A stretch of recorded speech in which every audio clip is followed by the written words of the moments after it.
दोस्तों, welcome back my channel friend आज हम देखने वाले हैं 5 जनवरी 2022 के करंट अफेयर्स जो मोस्ट इंपॉर्टेंट होने वाले हैं आपके लिए। जो भी बच्चा D triple S B group D RRB की तैयारी कर रहा है या अदर एग्जाम की तैयारी कर रहा है तो फ्रेंड ये जरूर देखना वीडियो। इसके अंदर आपको हम करंट अफेयर तो पढ़ाएंगे ही, साथ में आपको एडिशनल इन्फॉर्मेशन भी देने वाले हैं जो आपकी रिवीजन के लिए बहुत ही उपयोगी होने वाली है। ठीक है, तो चलते हैं फ्रेंड, करंट अफेयर देखते हैं। चलिए फ्रेंड क्वेश्चन नंबर फर्स्ट है, देख सकते हैं। निम्नलिखित में से किस देश ने हाल ही में एक फ्रीगेट से लगभग 10 नई त्रिकोण मिसाइलों का प्रशिक्षण किया है? तो वो कौन ऐसा देश है? तो उस देश का नाम है फ्रेंड रशिया। राइट आंसर होगा ऑप्शन सी। रूस ने हाल ही में एक फ्रीगेट से लगभग 10 नई त्रिकोण मिसाइलों और एक पनडुब्बी के अन्य 2 मिसाइलों का सफल प्रशिक्षण किया है, जिसमें से जिरकॉन मिसाइल जो है इनकी इंपॉर्टेंट है फ्रेंड। जिरकॉन मिसाइल ध्वनि की गति से 9 गुना तेज, लगा लो अब, 9 गुना तेज उड़ान भरने में सक्षम होगी और इसकी मारक क्षमता 1000 किलोमीटर होगी। ठीक है ना फ्रेंड, वेरी इंपॉर्टेंट है, ध्यान रखना, ये बहुत बहुत ही इंपॉर्टेंट है, कहीं ना कहीं एग्जाम में जरूर देखने को मिलेगा। ठीक है, चलते हैं नेक्स्ट क्वेश्चन तरफ। सेकंड क्वेश्चन देख लेते हैं फ्रेंड क्वेश्चन नंबर सेकंड है, देख सकते हैं आप। निम्नलिखित में से किस बैंक ने ऑफलाइन डिजिटल भुगतान पर फ्रेमवर्क जारी किया है? अब ऑफलाइन, ऑनलाइन तो था, अब ऑफलाइन डिजिटल भुगतान के लिए भी किसने ऐसा फ्रेमवर्क जारी किया है फ्रेंड? तो राइट आंसर होगा ऑप्शन सी, भारतीय स्टेट बैंक ने। ठीक है, गांवों और कस्बों में डिजिटल लेन देन को बढ़ावा देने के लिए आरबीआई ने सोमवार को एक फ्रेमवर्क जारी किया, जिसके तहत आरबीआई ने प्रति ट्रांजैक्शन 200 रुपये करके ऑफलाइन पेमेंट की अनुमति दी है। ठीक है, इसकी ओवरऑल लिमिट 2000 रहेगी। ठीक है ना, 200 से 2000 तक के बीच की आप ऑफलाइन ट्रांजेक्शन कर सकते हो।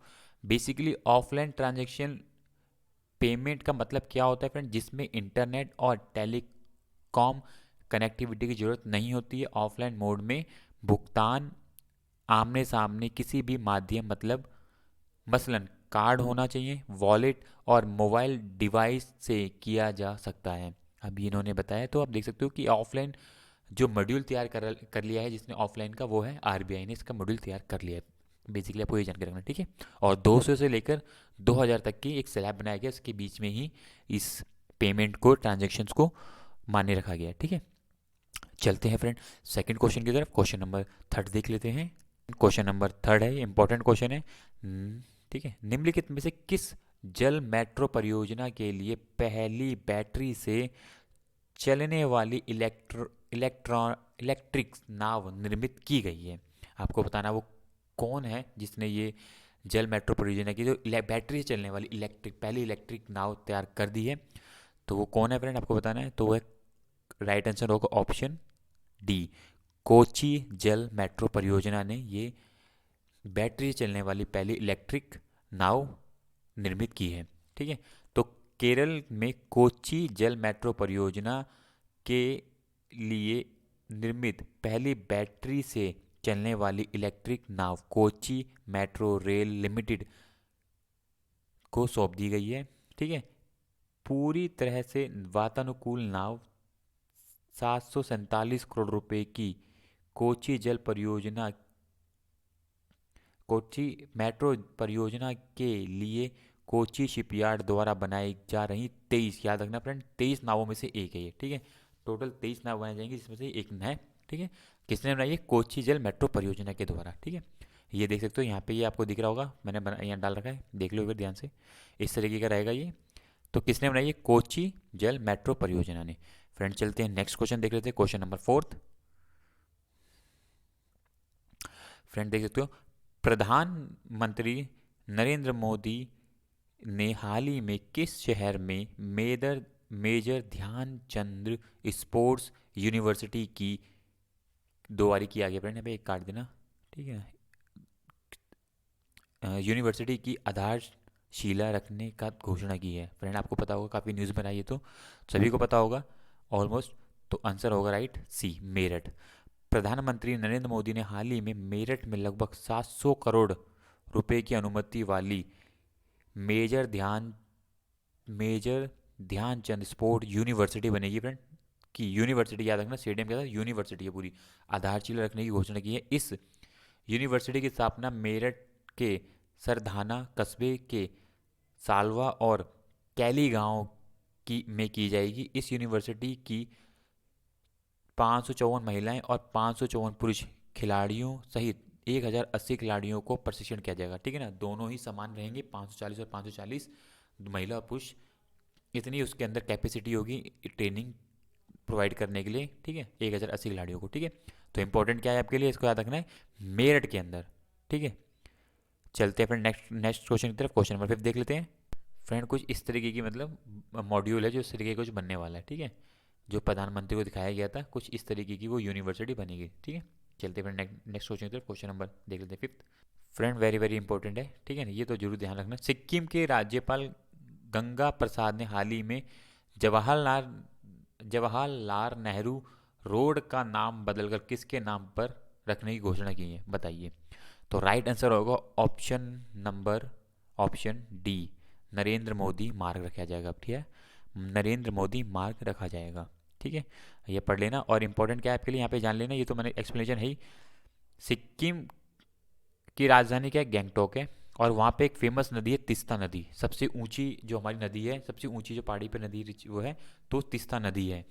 सिक्किम भारत का 22वां राज्य बना था और उसे 36वां संविधान संशोधन करके बनाया गया था 1975 में। ठीक है, याद रखना, ये वेरी इंपॉर्टेंट है, काफ़ी बारी ये पूछ लेते हैं कि किस संविधान संशोधन के माध्यम से सिक्किम को 22वां राज्य बनाया गया था। 36वां संविधान संशोधन किया गया था जब जाके सिक्किम हमारा राज्य, सिक्किम भारत का राज्य बना था 22वां। ठीक है, ये तीनों ही चीज़ें इंपॉर्टेंट है, याद नोट डाउन कर लेना।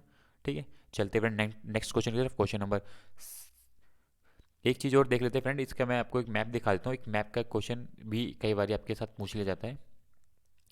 एक चीज़ में याद रखना आपको कि जो ये चाइना, एक बार मैंने देखा था सीडीएस के अंदर एक, या हाँ सीडीएस के अंदर आया था शायद एक क्वेश्चन, तो ये पार्ट, इस पार्ट को पेपर के अंदर डाला गया, पूरी पिक्चर डाली गई और चाइना और तिब्बत का ये पार्ट दिखाया गया, सॉरी चाइना और भूटान का।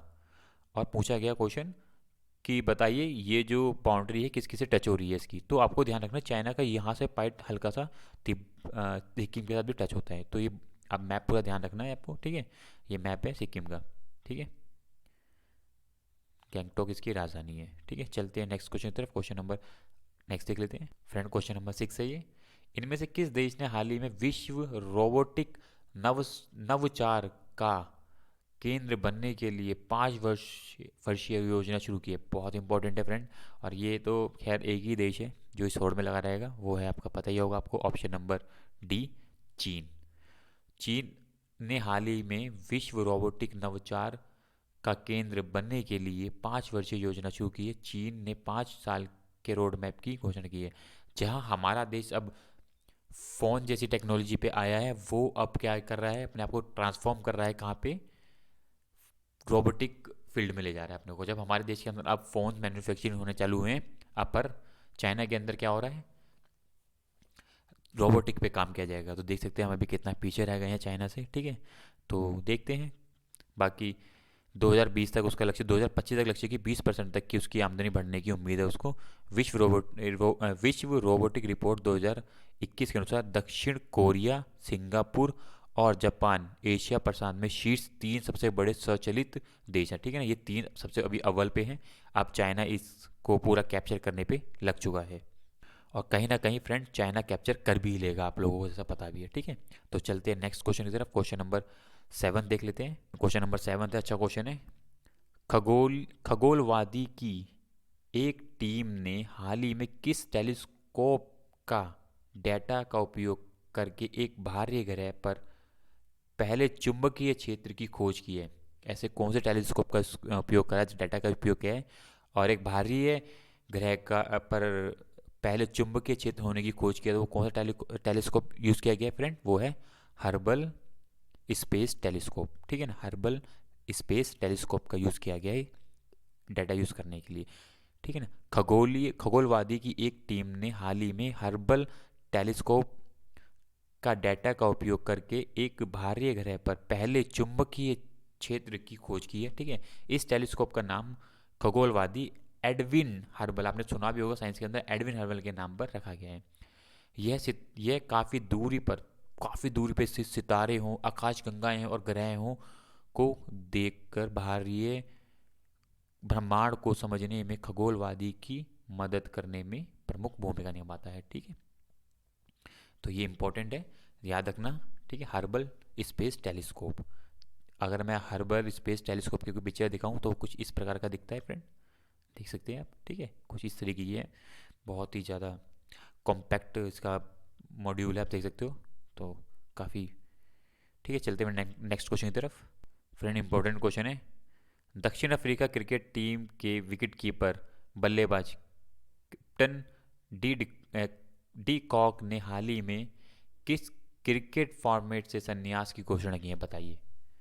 आपने देखा भी होगा कैप्टन डी कॉक जो दक्षिण अफ्रीका के बहुत ही अच्छे बैट्समैन भी हैं, विकेट कीपर भी हैं, तो उन्होंने अभी किस फॉर्मेट से संन्यास लेने की घोषणा कर दी है, तो वो है टेस्ट से। Good answer number D, test से उन्होंने फाइनली संन्यास लेने की घोषणा कर दी है। ठीक है, ध्यान रखना है, ये एग्जाम में पूछने के बहुत बहुत चांस बन सकते हैं आपके। ठीक है, चलते हैं नेक्स्ट क्वेश्चन की तरफ। क्वेश्चन नंबर 9 देख लेते हैं फ्रेंड क्वेश्चन नंबर 9 है, निम्नलिखित में से किस वरिष्ठ राजनयिक को निशस्त्रीकरण पर संयुक्त राष्ट्र सम्मेलन में भारत के अगले नए राजदूत के रूप में नियुक्त किया गया है। निशस्त्रीकरण के अंदर संयुक्त राष्ट्र सम्मेलन में भारत के अगले नए राजदूत के रूप में नियुक्त किया गया, वो कौन है फ्रेंड, वो है अनुपम रे। अनुपम रे को निशस्त्रीकरण पर संयुक्त राष्ट्रीय सम्मेलन में भारत के अगले राजदूत के रूप में नियुक्त किया गया है। ठीक है, याद रखना इंपॉर्टेंट है, ये ऐसे जरूर पूछ लेते हैं। तो उनका नाम क्या है, अनुपम रे। वरिष्ठ राजनयिक अनुपम रे हाल ही में निशस्त्रीकरण पर जेनेवा में राष्ट्रीय संयुक्त सम्मेलन में भारत के अगले नए राजदूत के रूप में नियुक्ति किया गया है।